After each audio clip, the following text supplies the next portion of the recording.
This morning, I want you to look at your neighbor and I want you to tell your neighbor, there is something on the inside, moving on the outside that brought a change in my life.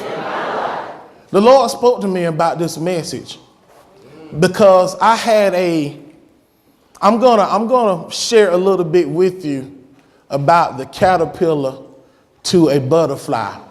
And as I was looking at this butterfly, God gave me a word about transformation. As the caterpillar was going about, it was eating everything. The caterpillar was eating all the leaves and engorging itself with leaves. Engorge. Engorge means to swallow and eat until you're full and your stomach is engorged. I looked at this caterpillar and how he was eating. And the Lord spoke to me about transformation.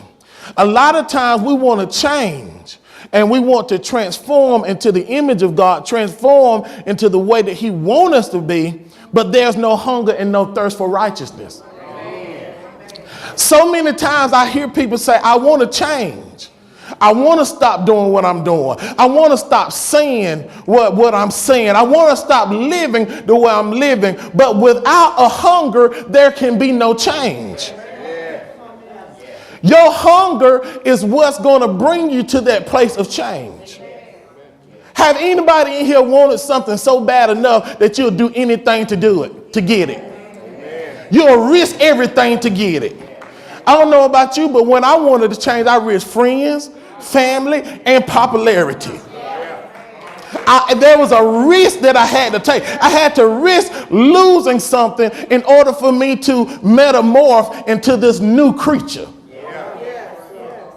A new way of talking, a new way of acting, a new way of thinking, a new way of living. A refresher. I had to risk something. So now a change will not come about in your life unless you are hungry. You are hunger and thirst for righteousness. When the caterpillar was hungry, you have to be hungry to eat.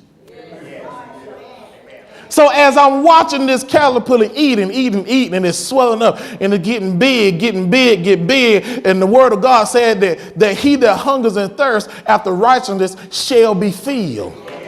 And he filled himself. I watched how this caterpillar hung upside down. The caterpillar went off somewhere by itself.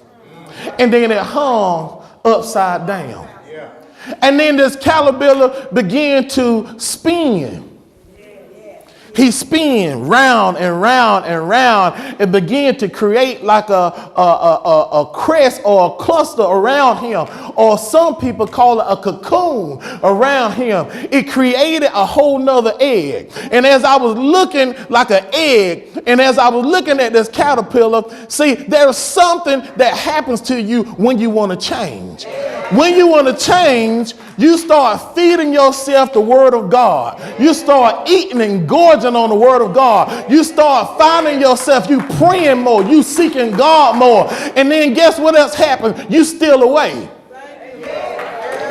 That stealing away part of you, you get away from everybody who is negative around you. You get away from unbelievers and naysayers. You get away from people that's hating on you and trying to hold you back. You steal away and you deal with people saying stuff like this. You think you better than us. You think you know better than us. Oh, you've changed something. You're not the same. You trying to act brand new, but you're not really trying to act brand new. You are changing. Oh God, I'm not supposed to be preaching yet. Yes, God. Yes. You're not acting brand new. You're changing.